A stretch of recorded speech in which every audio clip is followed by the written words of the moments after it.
Today on DNVR Buffs Live, the Buffs may have a secret weapon that isn't being talked about enough, and he may just be faster than a CEO ducking out of the camera view at a Coldplay concert. Let's talk about it.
Buff Nation. Let's go. Squad. Coming to you live from Toyota Lounge, driven by your Front Range Toyota stores. Thursday edition of DNVR Buffs Live. Hope everyone enjoyed the What If show yesterday. Thought it went over pretty well. I think so also. It was pretty fun to talk through, I'm not gonna lie. Yeah. All those hypothetical situations, what could have been, how things could have been different. It was a fun hour. Hope everybody out there enjoyed it. Seems like they did. I agree. I feel like there was one that I saw in the comments that I was like, damn, that's a good one we should have talked about, but now I can't remember it. Oh, I saw a good one too. I'll go look through the comments right now. Okay. But yeah, I think we did a good job, but the chat did come with some ones that maybe were worth discussing as well. That's what this is all about, you know? Us in the chat, we're in this together. Yeah, Facts. vibing. Trying to have the best hour we possibly can every day. Fostering conversation. That's what we're about here. All right, today on the show, we're going to discuss what is gold. The definitions of the color gold. Oh, hell yeah. This is one of my favorite off-season topics. Preston Hodge has a new number, the latest on college football playoff talk from the SEC Media Days, Kaidon Salter, and the disrespect surrounding him.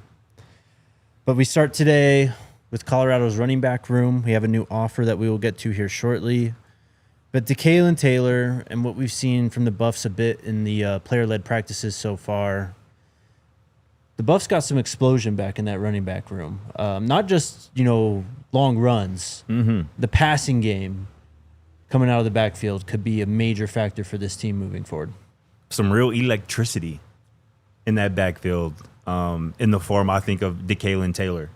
I think that's what we're talking about here today. I mean, this is somebody who we talked, I think, quite a bit about. See, and I don't think we have. Maybe, I was literally about to say, but still maybe not enough. Yeah. Coming over from Incarnate, where obviously was a late kind of spring transfer addition, but this was somebody who was an all-conference running back at his previous spot.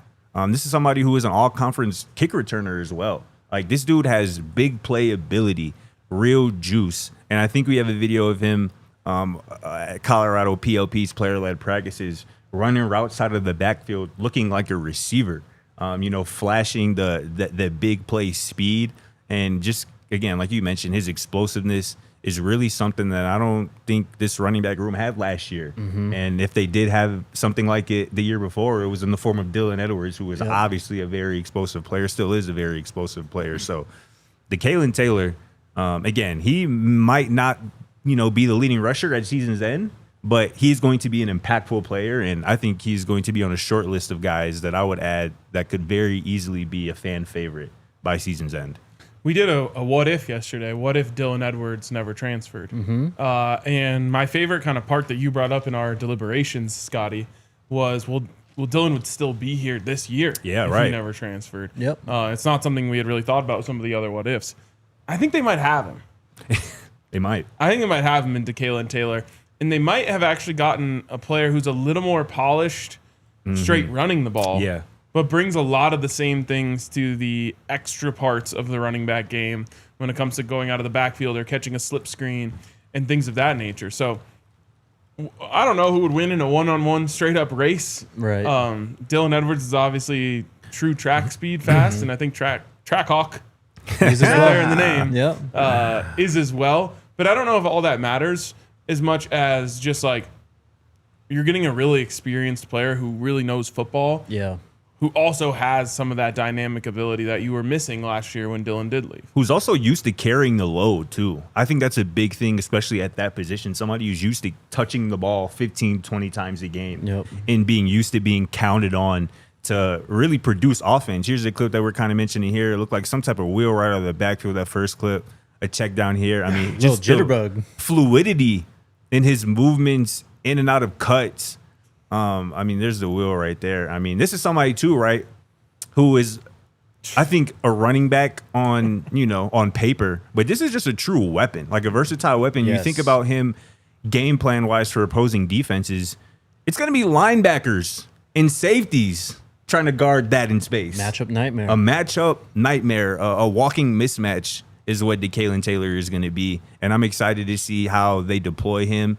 And I think it always comes back to this point for me offensively for this season. How is Pat Shurmur going to get him involved in creative ways? That is going to be a big storyline to follow because the talent, the juice is obviously there.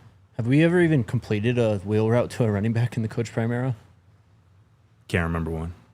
I know Dylan had some of those like flat routes that he was able to turn upfield and make big gains out of. I don't remember ever seeing a running back run one. Agreed. I truly don't. Dylan also had like the screen. He had that. Remember they created that like downfield screen for him that was going to go to the house, and they missed. He dropped the ball. Yep. But yeah, I don't think we ever saw the true real route. So last year the Buffs had. I'm doing math on the show here. 40 receptions from running backs. That's DeKalon Taylor might have that himself. and that's looking more than I would have guessed. I think me too. Who had the most?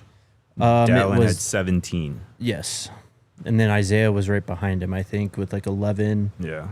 Mike had 8. So looking at Dylan's freshman year, he had 36 receptions. That's probably the expectation, I think, for DeKalon Taylor, just in terms of in the passing game, right? At least around that number. Yep. And that can change so much. I mean, this could change the RPO game as well. I mean, when you have Kaidon Salter, Julian too, he operates the RPO game pretty well, but that's where really Kaidon flourishes in the passing game. I mean, he's able to make decisions, read defenders, still have that option of using his legs, but also just, I mean, he's confident in his arm. He'll try and fit it into tight windows, especially in those RPOs. Yeah. And now that you have DeKalon Taylor, I mean, you can attach like a swing route to some of these RPOs, or even, I mean, as you mentioned, we haven't seen a running back screen game basically since Dylan, and even then, it wasn't fully fleshed out. And I think that's one of the biggest things that DeKalon Taylor Trackhawk can bring is just easy offense, right? And I think that's something that this offense didn't have much of last year. One, because especially in last year, they didn't really need it. And their easy offense, I think a lot of times was, where's Travis at? Where's number 12? Let's throw him the ball. Yep. And obviously, Colorado isn't going to be afforded that luxury this year. But I think having a guy like DeKalon who you can throw a swing pass to, throw a screen to, hand the ball off to out in space, and he can, turn it into a big play. I think that easy offense is just going to be something that takes a lot of pressure off either quarterback and the offense as a whole, and even the play caller, right? If you have something dialed up or a player that can, again, take a really simple concept and turn it into a chunk gain, that's invaluable. I mean, they're going to do a lot of things this year to try to get these quarterbacks comfortable, right? Especially early on. And, we saw it last year. First play of the season is a swing pass out to Draylon.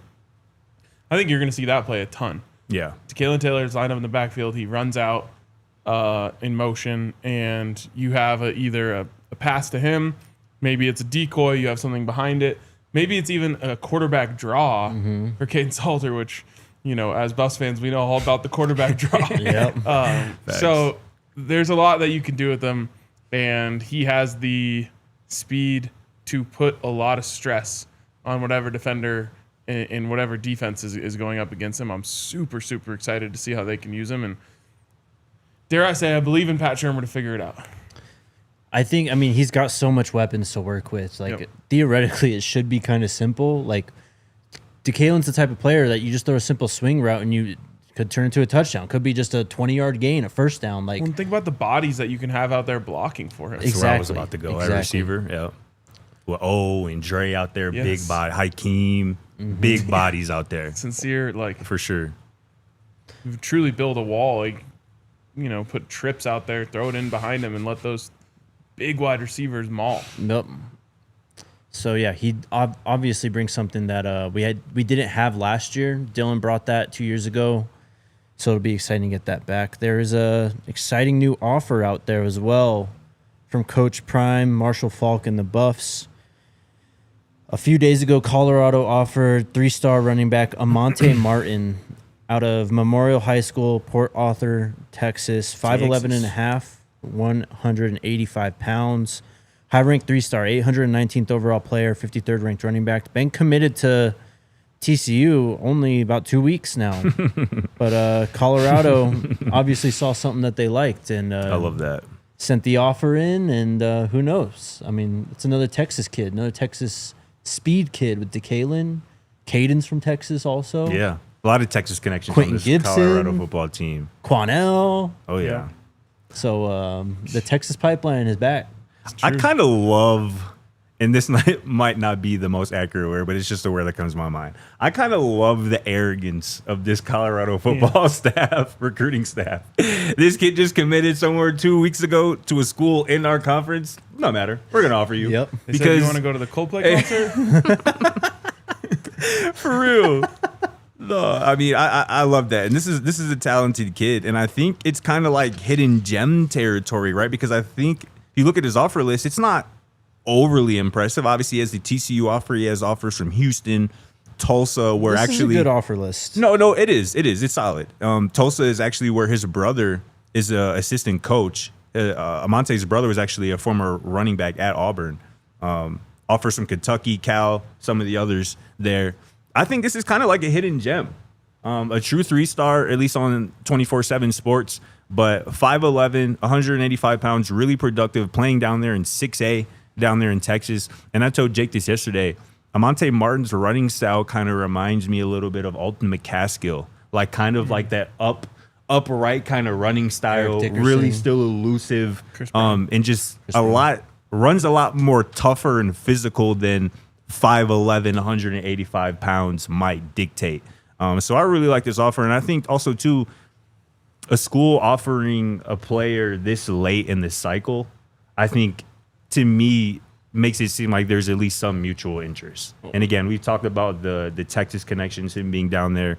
Colorado has attacked Texas really hard, even in this 2026 recruiting class, with Carson Crawford, some of the other guys as well. So Amante Martin is a name to keep an eye on, and he would be, I think, a really good ad. And something we mentioned before, with Marshall Faulk now in the fold, I believe he's a part of these scouting discussions and identifying talent. Same. I'm assuming he is. And if Marshall Faulk likes what he sees, so do I. I mean, the timing of it has to lend some kind of like insight into him being a target, right? For sure. Like you would think at this point. What do you mean by that? I mean, just there's no more visits this summer. You can only visit for games, and then pretty much it's just a sprint to signing day or early signing day, then national signing day. Like, if you're going to get in on a guy right now, I think you're going to kind of send the house to say, put it all in and just like see if we can flip this kid. Yeah. How do you say no to Marshall Faulk? It's been done, so I don't know. Yeah. I know. I know it has been done. I don't know. You got like Jerry, what's his name over here, coaching running backs at some other school, and then you have Marshall Faulk. Yeah. The dam's got to break at some point. And this would be a good one to kind of break it. According to Amante Martin's scouting report on 24/7 Sports, courtesy of Gabe Brooks. Strong football pedigree. Again, I mentioned his brother as a former SEC running back, member of multiple state qualifying relay teams, so he's also a track guy. Thrives in a zone scheme, which highlights vision, patience, position-specific instincts. Projects at a powerful level with high-volume capabilities and or potential to serve as a valuable piece of a deep running back room for a high major program. This would be a really nice ad, and I like what I've seen so far, heard so far from Amante Martin. All right. Let's take our first break. And we got a lot more to get to. Shout out to the homies over at Cake Mortgage. Cake. If you get any type of unconventional income, maybe you just have you own a business, you're a freelancer, content creator, any type of job where you don't get a regular W-2 proof of income on your taxes, and you want to get a house. I mean, you want to build a home for your family, and it's difficult when you have a job like that because you don't have the proof of income on your W-2 and taxes. So, those types of people usually get denied for typical home loans. That's where our friends at Cake come in with their DSCR, the Debt Service Coverage Ratio loan. It's designed for individuals who wish to invest in real estate.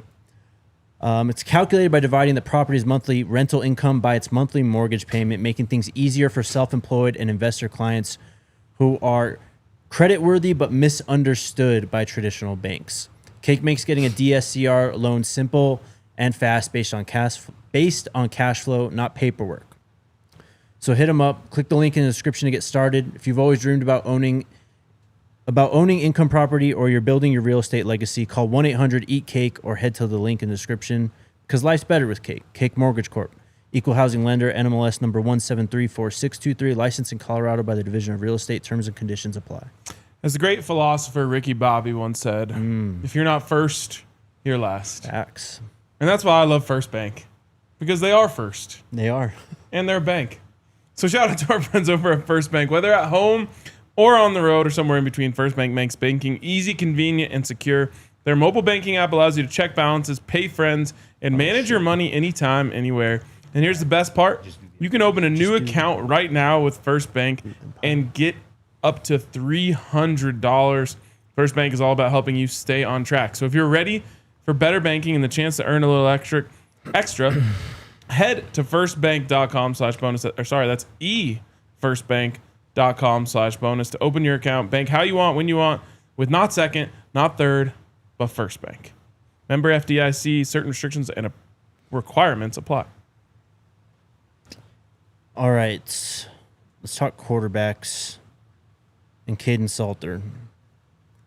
On threes, Andy Staples ranked the Big 12 quarterbacks ahead of the 2025 season.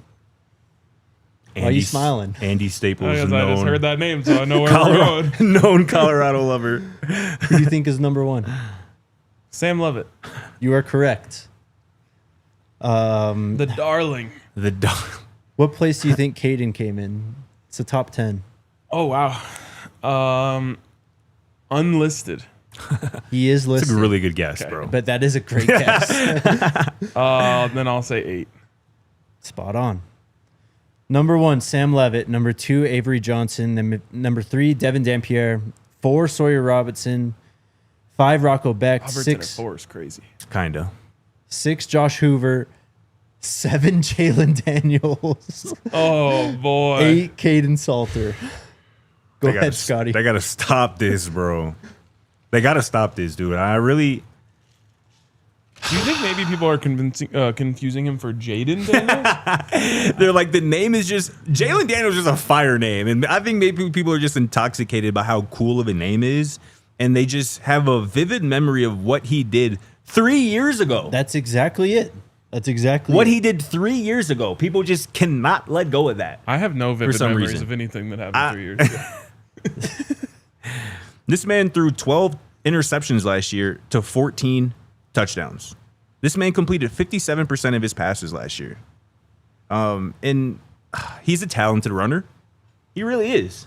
But He is a really talented runner. He's kind of fun to watch when he's toting the rock. But passing the football consistently is just not his strong suit. And we have enough of a sample size, I think, of Jalen Daniels playing in the Big 12. of course we do. That he is not a top 8 quarterback in the conference.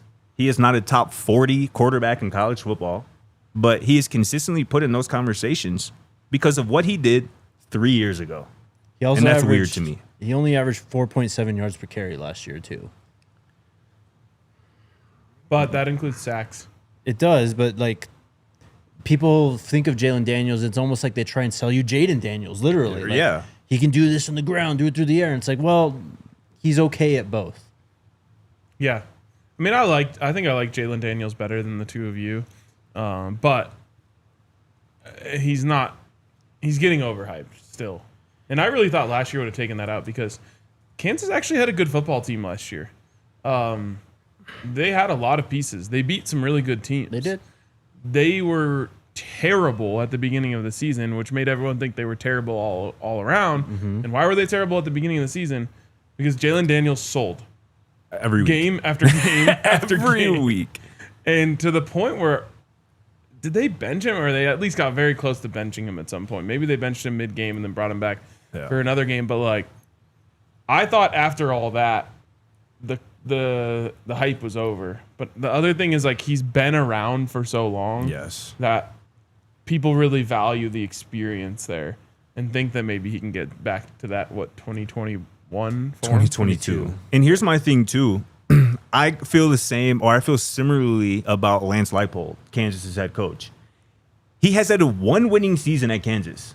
And that one winning season is when Jalen Daniels missed pretty much the entire season. And they had a different starting quarterback. That was when they went 9-4 and were like a good team. Yep. Jalen Daniels was not part of that offense or that season really because he was injured.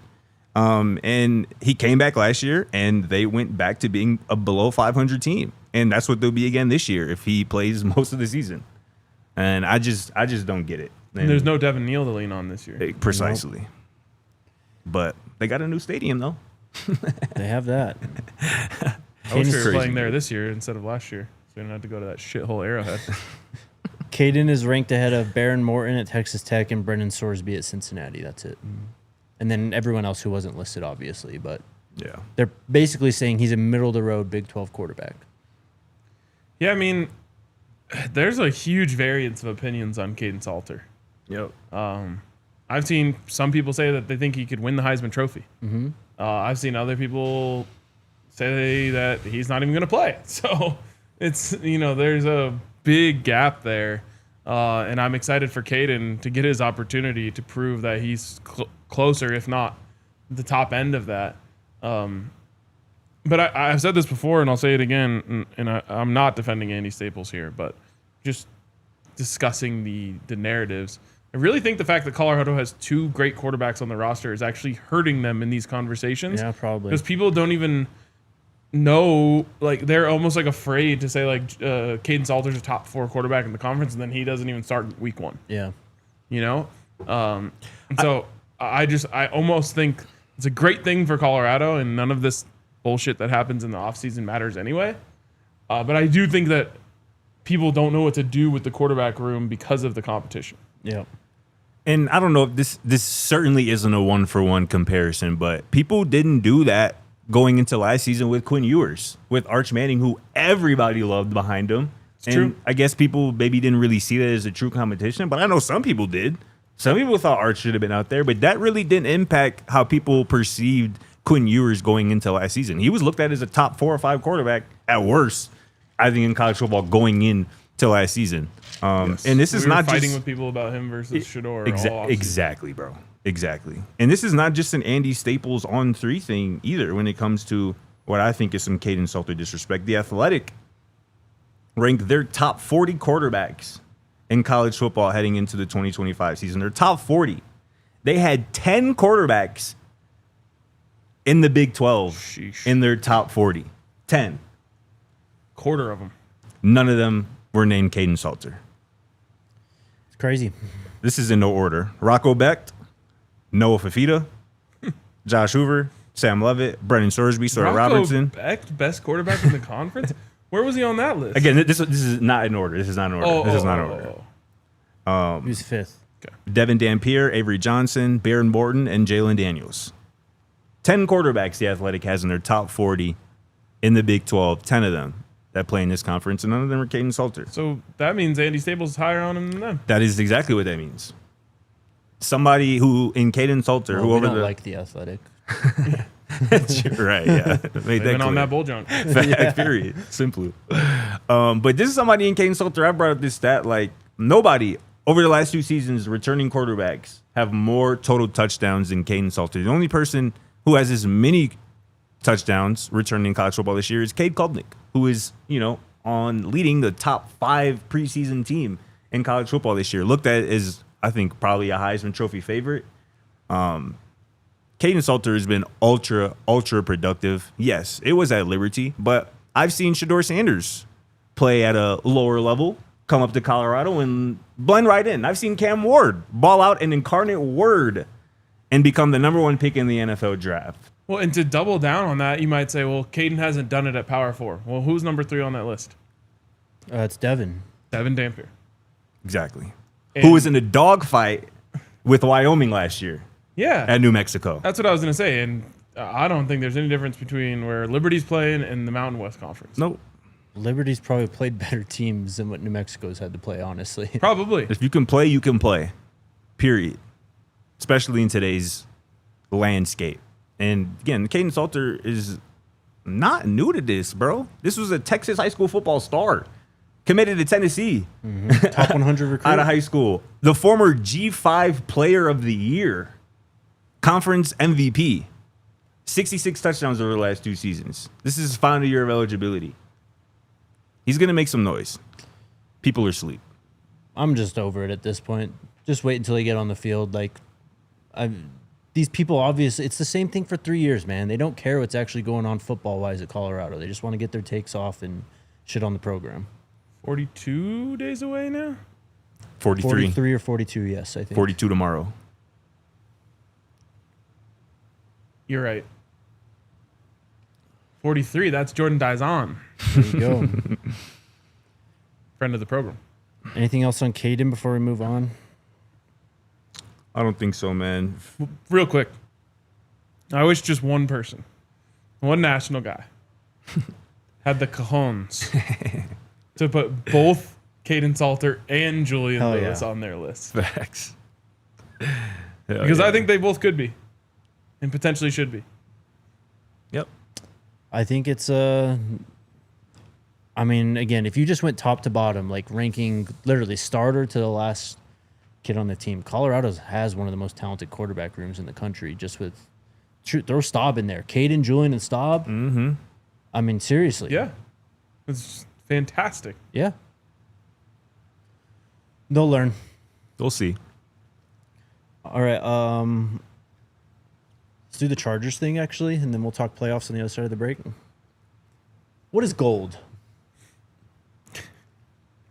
It shines. It glistens. That's the best description I could have thought of, actually. Can you pull up that picture, Alyssa? So It's supposed to be at the end of rainbows. that is true. But That's how you do it. Just think of the mineral. Right. That's what the color is named after, believe it or not. that is true as well. So the Chargers released gold. They released yellow Uniforms? uniforms. That is Michigan maize. That's That- exactly what that is. Exactly. And maize is just another term for yellow. Yellow, yes. Kind of looks like a Savannah Bananas alternate It uniform. does. Damn. Anyways, they're The touting Savannah this- Bananas effect is one of the craziest things I've ever seen. It's And I'm not hating. I don't want to hate. I don't want to yuck anyone's yum. Wait, what's the effect? They're selling out like football stadiums. yeah. Wow, I didn't know that. They're coming to Coors Field. You had to get in like a lottery just to get a ticket. What? Yeah. Damn, they're lit like that. No, they're going crazy. Wow. I mean, I've heard of them obviously because I just brought them up, but I don't know too much about them. They're pretty much just like the Harlem Globetrotters of baseball, pretty much. Yeah, Right? I think so. Okay, Yep. that's crazy. But yeah, the Chargers are charging once again. No surprise, but I hope they wear those So for wait, did Broncos they call game them this gold? year. Is that where we Yes. started this? No, one? the Adam Schefter tweet is Chargers new gold in that picture. That's yellow all day long. Yes. The only way that gold, like the gold on your shirt, obviously isn't shiny. Right. But it's clearly not yellow. Yes. Right. Like Yeah, that's the only other gold yeah, that I'll compared to allow. Scott's shirt. Right. Yeah. It's crazy. Even like what's on your hat is yellow. Yes. Isn't that supposed to be gold though? It is supposed to be. Okay. Did we give a tip of our cap to Georgia Tech for kind of doing it right, though? Yeah. Georgia Tech is gold. Wow. Yeah, I guess they are.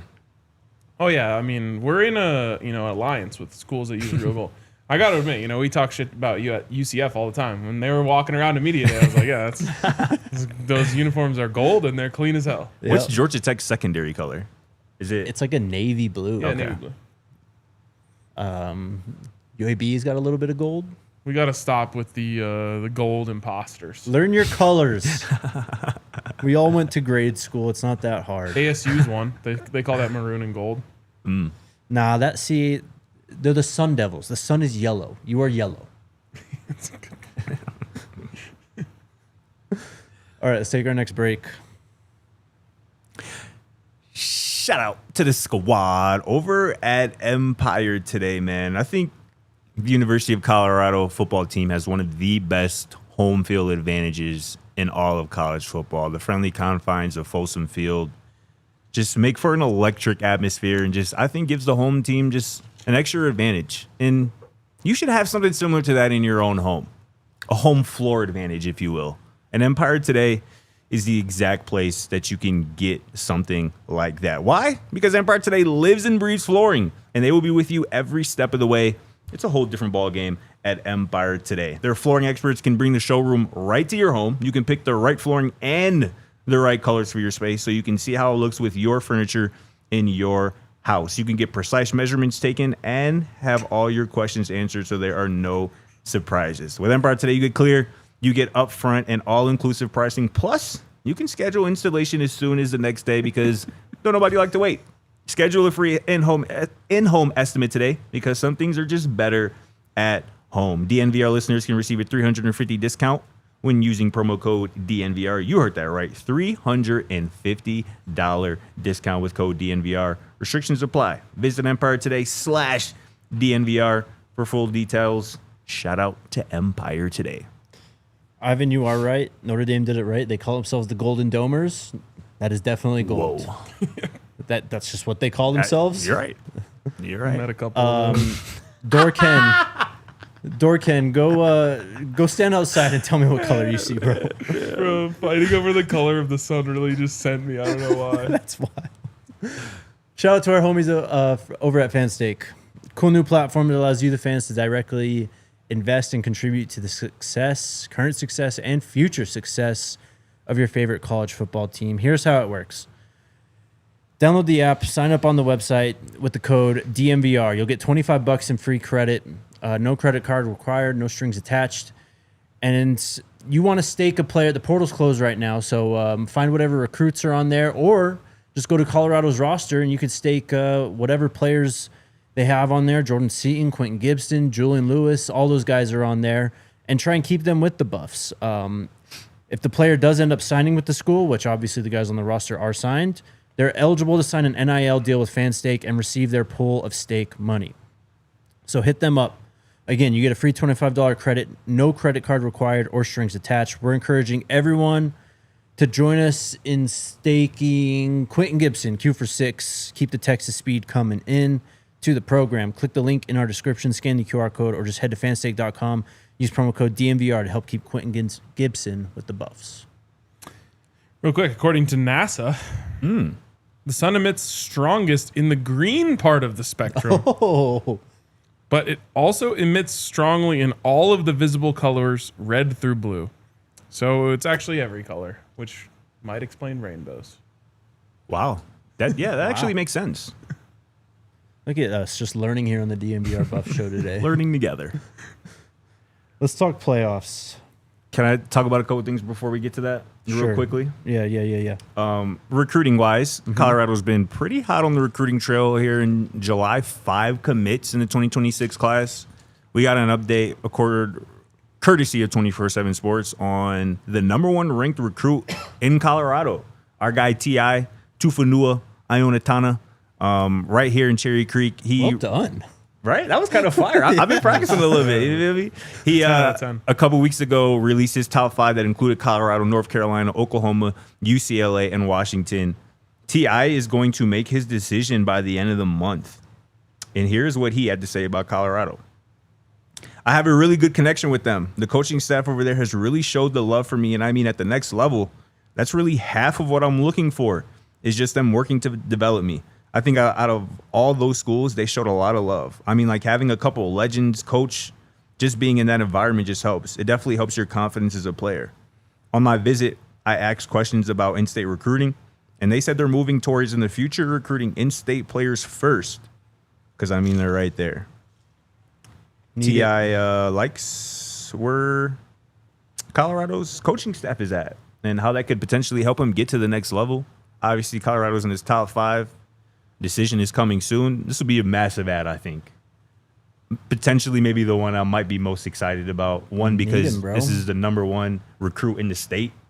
One of the top interior defensive linemen in the entire country.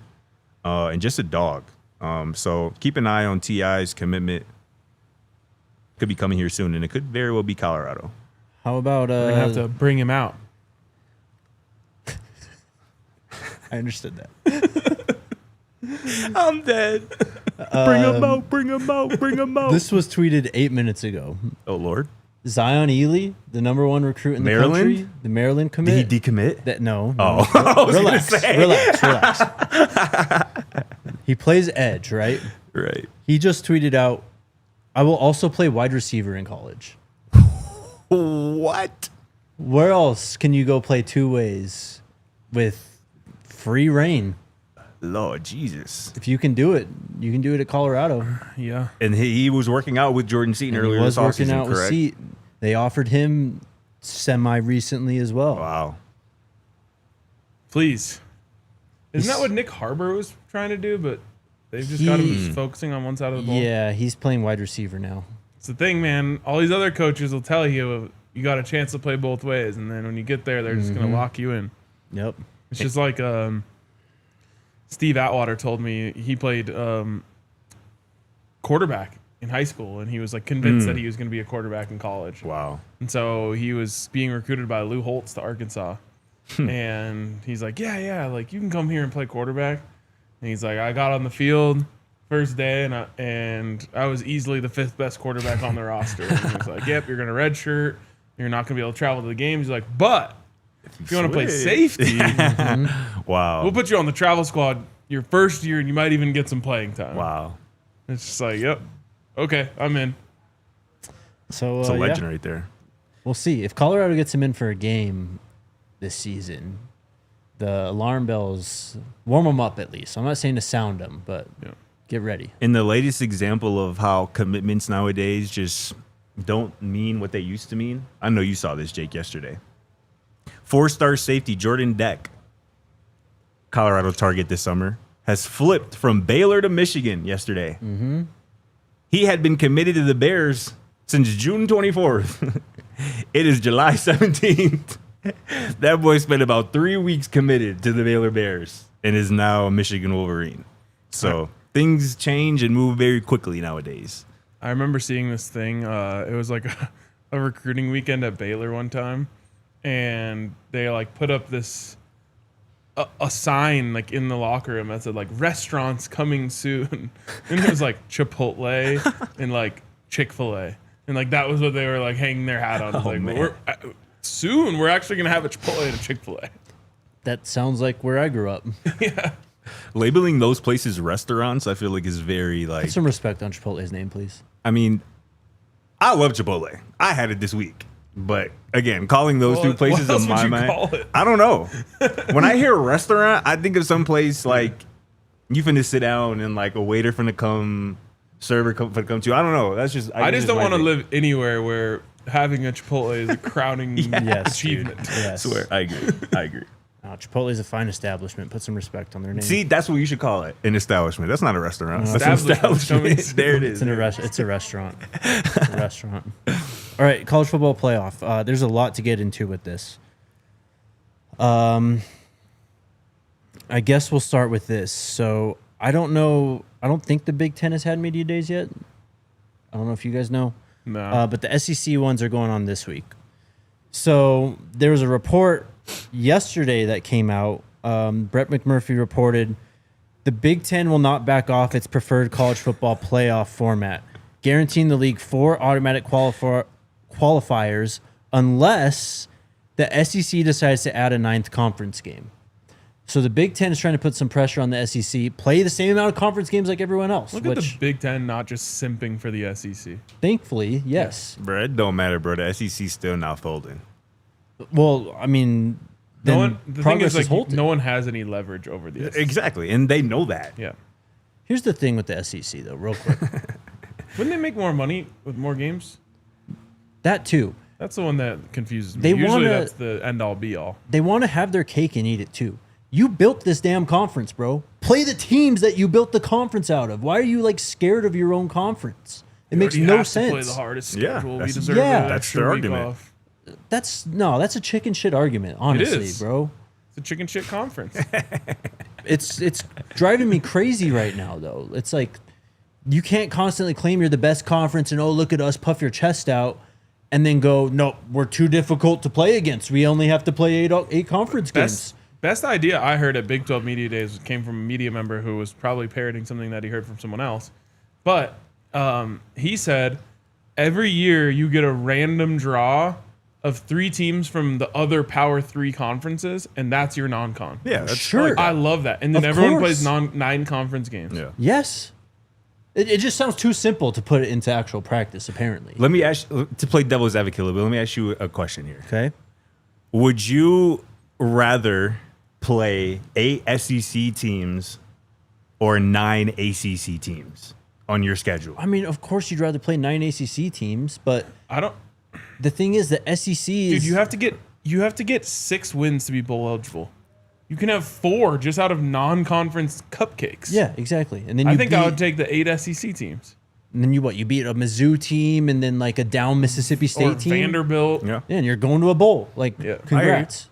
Yeah, I just think that's. I guess I'm just trying to play devil's advocate. That's what they would say. Like if our 8 are tougher than the 9 that you play, what are we even really talking about? I'm sure that's their perspective. I mean, that's exactly their grounds Yeah. for this argument. Right. That's exactly And it. they're not gonna. I'm telling you, they're not gonna fold off of that, bro. The No, Big but Ten it's trying like- to put their foot down. The SEC is like, okay, that's cute. It's just this SEC just like privilege almost. It's annoying. Yeah. Oh yeah. No, definitely. Like you built this conference. You were the ones who went out and poached Texas and OU. Right, You've exactly. killed like 2 conferences. Like you Yeah. wanted to be the best and make sure you were the best. Play the teams that you went out and got. It makes no sense. I agree. Anyways, so that's what the Big Ten is trying to do. A source told Brett McMurphy, "We're staying at 12 teams in 2026 unless something moves." And that's the other thing I was trying to say is like this progress has just stopped over the last 3-4 months because no one can agree on anything. The SEC doesn't want to Right. budge. Like everyone else is like kind of standing up for the 5+11. Even the SEC coaches have said 5+11. But the SEC, Greg Sankey, the commissioner, and the ADs want to keep this the way it is right now. So, Yes, Vandy beat Bama once in 100 years. anyways, so that's what the Big Ten said. Then Greg Sankey goes on the podium yesterday, and he said, "I think we should be working towards that," referring to getting to 9 games. He says, "My life doesn't end if we don't. There's this absolutist notion that he's going to." I'm sorry, who said this? This is Heather Dinich who said it, who spoke to Greg Sankey. She said, "My life doesn't end if we don't. There's this absolutist notion that he's going to dictate what's going to happen. I think we should have an adult conversation. We should be able to make a decision. I think 9 games would promote great interest through the year, but it would be hard to coach. I've had candid conversations with coaches. I've told them that." So yeah, like they're considering it. They don't want to obviously move that way unless kind of forced to. And so anyways, all this is going on. And then Eli Drinkwitz, the Mizzou head coach, did you see this? I saw him wilding today. He goes on the podium today and he says, let's put 30 teams in the playoff. Make it dirty 30. Which, to give him credit. What? Hold on. To give him credit, he did clarify on Twitter a bit later today. He said, Did he clarify about the joke he made too? what joke did he made? Just keep going. Okay. He said that's not what was proposed or how it was presented. Maybe evaluate the idea before just assuming and making an aggregate headline ! And if this is what he's talking about, this is kind of what I've mentioned too. On Championship Saturday, each conference had playing games to the 16-team playoff. Instead of having a selection committee, that's the idea. That happens in December, which it's kind of like the playoff already. This conference like title weekend, like it's the first round. Like make that. I'm not saying make it like a mini tournament, but if you want to like select teams, maybe select them from there from the get go, and that makes it just easier from that point on. I really don't like something about Eli Drinkwitz. Yeah, he's got a weird vibe. He might be in my college football head coach's nightmare blunt rotation. I saw that joke he made though earlier too. It's like him, Matt Rule, Jay Norvell. Jay Norvell. I don't know who else is like a narc. Scott Frost. Scott Frost. Oh yeah. I don't want to just name CSU Nebraska head coach. At least I got Drinkwitz. Ryan Day. Ryan Day does not seem like he would be a good member of the circle. Maybe that's the next. Instead of a draft, we do nightmare blunt rotation. That would be a fire. Put new that in the segment. notes, bro. Put it in the notes. But this quote from Drinkwitz, he was talking to JD Pickell today. He goes, 44% of the teams in the NFL make the playoffs. We're talking about 10% of college football teams are going to make the playoffs. And we think that's going to keep fan bases encouraged? ? I mean, from that perspective, yeah, have as many participants as possible to keep as many fan bases engaged. But at a certain point, I think I think just the quality of the product just dissipates when you have all these damn teams. If you got 7-5, 8-4 teams in a playoff situation, that's just not as cool. I don't even know what to say about it anymore. It's kind of embarrassing, honestly, for the sport that it's just all this bickering, and now there's like no progress because there was so much bickering, and then there's still bickering ongoing because of the no progress, and it's just like, can you guys be adults? Can we just follow a same set of rules? 9 conference games, what you mentioned with the Power 4 non-conference, maybe if you want to just make it 2 out of the 3, and then you add in a G5 team, whatever. Yeah. I don't care what it is, but like the fact that the SEC and Big Ten just like parade around like, oh, we're so much better, and like you're just halting everything up. You're literally stopping progress because of what the attitude you're bringing to it all. That's why we're not going to get anywhere, because the SEC is going to want something done that benefits the SEC, and the Big Ten is going to want something done that benefits the Big Ten. And until we have somebody who is as close to as objective as possible, where they don't have, underlying biases or people or schools pulling them in a certain direction, until we have somebody or some type of committee for that to be a possibility, we're just going to be in this limbo state of college football, which is unfortunate. Nothing's going to happen, and it's all just going to be bickering until we get the Fan State Conference and the Empire Today Conference. And there's just 2 conferences, and it just operates like the NFL. That is probably going to be it, bro. Probably where we're at. But I mean, we spoke to Rick George at Media Days. He said 3 to 5 years. He expects another round of realignment. Yeah. And you better be positioned nicely. And again, in that article, it sounds like 2026, there's not going to be any big changes coming. It might just be the 12-team, whatever format we have right now for another year. We should. I agree. Should use the same format a couple times in a row before we change it. So it's insane. Yeah, we'll see. Yeah, Dan Lanning definitely on the list as well. Oh, most def. Kyle Whittingham too. I mean, he's from He Utah. just kind of gives just like old creeper vibes, kind of. Yeah. Yep. Phil Steele ranked the top 50 hardest schedules in college football for this season. Colorado. Let me double check here. That'd be like top 40. I think they're the highest ranked Big 12 team on this list. 17 or something. 18th. Yeah. I think we talk about this on a show that Jake wasn't on. Did you? I don't know, but this does sound familiar. I don't know. Because I just remember saying so if Colorado goes 9-3 with the 17th hardest schedule, then everyone has to respect them, right? Yep. Theoretically.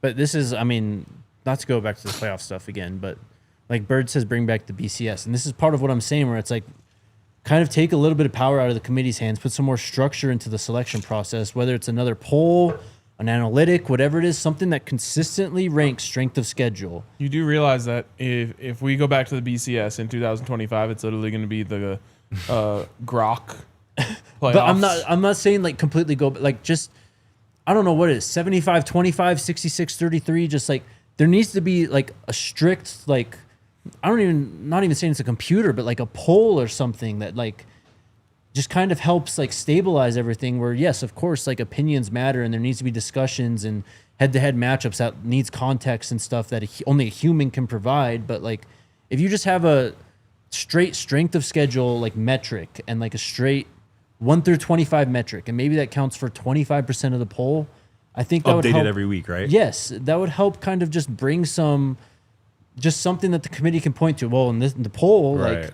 this is what it says, and like it's just more reliable than constantly bringing in other, countless other polls and numbers where it's just you kind of lose all that context at that point, and it just becomes just a melting pot. Not even a melting pot, a mess of just opinions and stats and all. Yeah, I worry about kind of like the computer, just not having the human element of things. But I do like the idea of it, like counting for like a small portion of kind of the pie. 10% even. I don't care. Yeah, I'm with that for sure. Like, because if you let it if you let it completely dictate it, like we're completely back to the BCS era, and I don't really like that. But because I think there just has to be some type of human element of like watching the games, which is something that computer can't do. But I don't know. This is, I think, just what makes college football so special too. It's because it's so hard to evaluate teams, especially, over 2 to 3 months span, when there's so many just things that can happen on any given Saturday, right? With upsets and, road wins and whatnot. It just makes, I think, part of what makes college football so special. But something's got to get done about this. But like, I do kind of miss that about the BCS, where it was just like cut and clear. Here's 1 through 25. Argue about it all you want. This is how it is. Like, Yeah. like it was kind of expected, and you watched it evolve. And you couldn't season. like accuse the BCS of like Yeah. purposely screwing over your school. Right. Like, it's just it was what the BCS was like, I think 3 polls that came together basically, and that's what made up the BCS. And it's like, if what your grade was your grade. If you were 0.001 behind the rival that you beat on a neutral field, then so be it. Like, but that's what I'm saying. It needs to also add the human context of the committee to kind of just not purely allow us to rely on a computer poll again. Yeah, and I mean, this is always going to be the problem until we go to the 2-conference mega thing, because just like no one ever complains about who gets into the playoffs in the NFL. No, nobody. Because it's as even as it possibly can Right. be in a 32-team league. And yeah, one team's going to get a little break with their scheduling over the other, but in the end, everything is essentially sorted out on the field. When you have hundreds of football teams, there's just no way to fairly sort it out on the field. So you're either going to have a formula or a committee or whatever, and there's always going to be bickering about it. Here's the thing, though.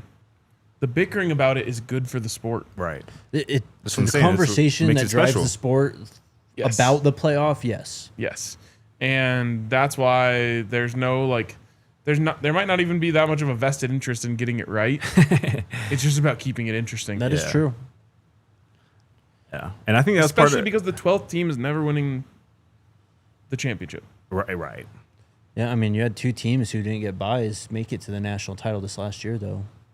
Were they 8? But they Ohio had State was? That's because they messed so. up the seeding. Well, Ohio The State buys didn't lost deserve buys. to Michigan again, too, though. But I'm just saying the buys didn't the buys were ASU and Boise State and Well, and thankfully they're fixing that Yes. at least. yes. But And I think that's part of what Drinkwitz was getting at too, where you're talking about like with the NFL, like you can't really be pissed if your team didn't make it. Like they didn't earn it, but it's also because damn near half of the NFL makes the playoffs. And I think that Right. was part of Drinkwitz's points. That Like was if we part of get it, yes. if we get 30 teams in there, and if your team was only at 30, you don't got nothing to complain about. That's you know how what I I'm saying? feel about But- 12. But Right. exactly. I get it. I get it. Especially 16, but yeah, right Yeah. now, like I didn't feel bad for Alabama at all this last year. No, I don't Ole know. Miss Don't did not think feel many- bad at all. Don't lose to Oklahoma. Yes. And in Vanderbilt. Yeah. Yeah, I think Ole Miss's case, don't lose to Florida at home, Yeah. and you're probably in there. So, last thing, Preston Hodge is going to wear number 4. No more 2-4. He's 4. Who was 4 on defense last year? I don't think there was one. Omarion, of course, is 4 on offense. Travis J, maybe, actually. That is right. What a poll. That is right. So that's why that became available. I'm a big single-digit numbers guy. Preston looked really good in 24. I mean, really fit him. 24 is one, a legendary number at CU, and Yes, a it is. legendary cornerback number. Yep. Yeah, it looked good, but hey, whatever makes you feel icy going out on Saturdays is cool with me. It's gonna look fire on him. That's I think one of my favorite numbers. Just like on a football jersey. Mm-hmm. I don't know if we talked about this a week or two ago on the show, but Tyreek Davis is wearing number 9. I think we did mention that, but Okay. I like We that did. too. Yeah. I mean, be interested to see what Taufik wears now because he was wearing 9 in the spring. well, and he was. That's right, because that's 7? when we did talk about it, 7? and we talked about Cam potentially, I guess blessing to let him wear 7, but That'd be sick. DJ is gonna wear 8. That'd be Carter is sick. 2-3. Yeah. I don't know if we got a number for Parks yet. I don't think so. I'm seeing him in like a 27 or a 29. I could see that. Maybe he just takes 24. We could take 24 That could now. work very for sure. well. I want to see what Trackhawk going to be in. What's your guess? 21. Now let me stop. Oh, Caden's 3 Yeah. or 5. 5? 5. was Jimmy. that- Oh, that's Yeah. true. Yeah, Jimmy. Could work. Could work. I can see 5. Yeah, because RJ Johnson just has 5 right now on defense. Yeah, 6 is Draylon. 7 on offense is Dallin, right? Mm-hmm. 8. JoJo. JoJo, yes, you're right. And we'll on Draylon 6, assumedly the pole position for number 1, right? I would assume Draylon would be number 1 by week 1. So then 6 Should be becomes Q. available. So then, yeah. Oh, you see, yeah. Q already he got teeth in. He got a little 6 engraved in his Does he? teeth. It's so hard, yeah. That's sick. That boy lit. But even 9 potentially for Trackhawk, if right, because I don't think there's an offensive number 9. That could be interesting. I don't think so. All right. All right, chat, what's up? What I chat? The Toyota chat. The Toyota chat. Darren asks, do you all feel the coaching staff is having a hard time figuring out where to use Michael? I don't think so yet. I would have no take on how the coaching staff is doing with anything because I haven't seen them That too. practice. Yeah. So no, I think that they'll figure it out pretty easily. I mean, Give Pat him the rock. Shurmur completely shut me down when I asked him about Cam Yes, he playing did. running back in the spring. So Yeah. I think they feel good about him at wide receiver. Going to be a wideout. yes. Be wide out for us. Oh, what's up, Heaven's Demon? He asked, do we have any running backs small enough to throw over the line on 4th and 1, like Mike Leach proposed? I was going to say, Does it have to be a running I'm not going back? to touch that question. Doesn't he have to be a actually. running back? You could just be anybody on the team, technically. You know. I have an idea. Ivan says, for the DNVR Question game, for the DNVR game. Kava or so I haven't been to Kava yet. I don't know. First of all, why are we comparing apples to oranges? Okay, Just because thank you. they're both fast casual restaurants. One is Mexican food and one is like Mediterranean. Really? Yeah. Yeah. I feel like that's a common people commonly compare them Why would they do that? because it's like a Mediterranean Chipotle. That's what people call Kava. I feel like. Yeah, but they would never go head to head in my mind. Like, what do I want tonight? Yeah, I Kava or don't think Chipotle? about like Tokyo Joe's in the way I think about Chipotle. It's Tokyo Joe's. Yeah. You don't know what Tokyo Joe's is? No, what's that? It's a fast casual Japanese, Some kind of Asian food, out there, Asian yeah. fusion. Never had it. It's But I good. would pick. I had Kava like twice, both times in Boulder actually, and like it was all right. I really like it, but It was cool. I think Chipotle. I'd prefer Chipotle though. I mean, I wanted to ask you guys this question on the air, which was, what restaurant have you eaten at the most, and how many times do you think Oh, it yeah. is? Mine's Chipotle. I mean, honestly, my second place is probably Legal Pete's, and it's just because I got turned on to Legal Pete's later. But that's just like my favorite type of food Yeah. to have. Yeah. Someone also in the comments was like, Chipotle is basically prison food, which I was saw that. one of the most insane takes I've ever seen. These are just the. I Not, feel that, them though not that I because have any experience with prison food.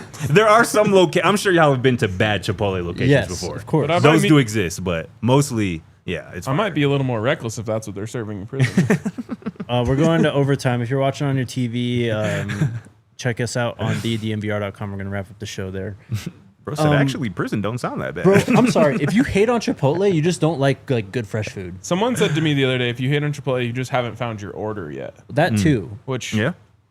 there's only like a few things even to. How do you hate on rice, beans, fresh salsa, like fresh Chicken, meat yeah. and cheese. Like, Yeah, I'm yeah. sorry, you can't hate on that. I went in there earlier this week. Did y'all try that new like sauce they have? It's Oh, like the ranch? The ranch, yeah. No, like not yet. adobo ranch or something like that. It's not. It doesn't sound like it's for me. Yeah, I didn't try it because it didn't look good like when it was in the tray or whatever. I'm like, it looked good on the ad, but like actually in the tray, I was like, yeah, I'm. Here's the other pass on thing that. about Chipotle, and everything I say about Chipotle also applies to Legal Pete's, but we're having a Chipotle conversation. Love illegal beats. Chipotle, to me, is the only place I can go and actually get like a meal that fills me up for less than $10 still. Yes. If you don't get any of the extra, no guac, no queso, you can get a burrito for $9.98. Yep. Facts. I split it up too. Like I always get a bowl, and like that's 2 servings for me. Like I eat half of it, and I eat half of it later in the day or the next day. The ultimate hack is to get a bowl, get extra beans, extra rice, and then ask for 2 You have to pay for the tortillas now, but get 2 tortillas. You basically have literally 2 burritos. That is a big time hack right there. Yeah. That's what I got used me to- through college. Thankfully, I'm not. I used to ask for like half chicken, half steak, just because you get a couple more pieces of meat. Yeah. but Right. Extra rice, extra beans. Got to do extra rice. Yeah, I do that rice. Whew, that hits. It's unbelievable. So good, and bro. the Chipotle honey chicken right now that they have is Smacking, bro. game changing. I've kind of been waiting for it to like be a miss, but like it just hasn't yet. Every time, bro. But I really like kala. It's just I would never compare those two things. I have to be in a very specific mood to want that type of food. Also, the other thing, I've only seen this restaurant like recently, Kava. Like, I've been literally around for- only heard of it like the last couple months. oh really? Yeah. I've been having it for a couple of years at least. Really? Yeah. Especially price point wise too. Chipotle is definitely the way to go. All right, I'll have to check it out then. We'll get back to you. All right, we got some super chats to roll through. We got to get out of here. Marky says, Shador and Travis got violated at the SPs last night for the sake of jokes. Only 2 college football players mentioned at the show at least. I mean, this has been happening for so long. I remember Rick Neuheisel singing a song on Dan Patrick about Shador sliding in the draft after my the first God. round. Yeah, but almost forgot about it's the old adage of like you got to be big enough to have haters. That's true. Jay Stone says, we tapped in. Sko, brother. Up to skull. What's up, Kev? Our guy is back. He says it's time to play. Would Scott rather eat a tray of RK's famous meatloaf or take a spear from WWE Hall of Famer Bill Goldberg? First of all, I've never cooked meatloaf, so it's gonna be a first time. You're getting the guinea pig. Well, that might change my answer because I was for sure gonna go with the famous. Apparently, you got some famous. I just can't even say those 2 words together. I'm not gonna lie. I don't know why I can't say famous and the word after that together. But yeah, I don't know. A spear from the other answer sounds painful too. So you know Also what? questionable. I just think I would trust my boy RK. You know, Good. to serve me up a good dish. So So give you it a don't try. want to take Goldberg's spear. Can't say that I would be willing to do that.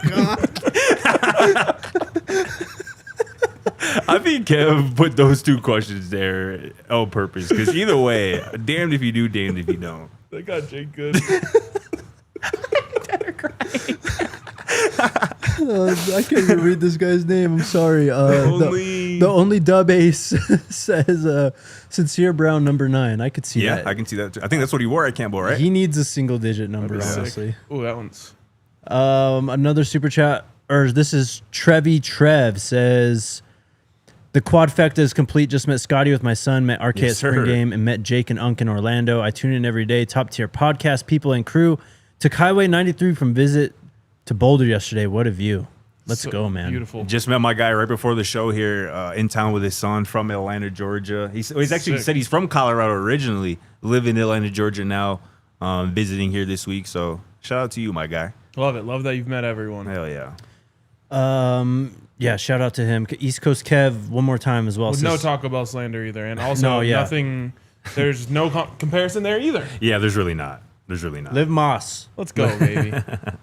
I didn't read what that said. Kev says Chipotle is way better than Taco Bell. Taco Bell. No, we just went with that one. We just went through that one. He didn't I didn't fully read it though. Taco Bell is Chihuahua. meat. That's meat is crazy. Sends my stomach to the transfer portal. Put some Get a respect better on Taco stomach, Bell. because Taco Bell hits every time. I agree. That boy said Chihuahua meat. Taco Bell, we're talking fast food at Taco Bell. Yeah. Someone in the comments said Chipotle says it. No, it's not. No. Fast casual. Everyone knows the difference. If you're talking about places with a drive-through, Taco Bell's the GOAT. How do y'all feel about Qdoba? It's the all right. last in the Yeah. rankings of fast casual burritos. When I lived in Milwaukee, it was like one right by my crib, so I ate it quite a bit then. It was I had a little run with Qdoba. I did too, actually, right at the very beginning. Yeah, right. I haven't had it in years, honestly. I'm Tell due what, for a check-in. All right. All right, we got to go. See you guys tomorrow. Let's go Buffs. We all silly like the mayor.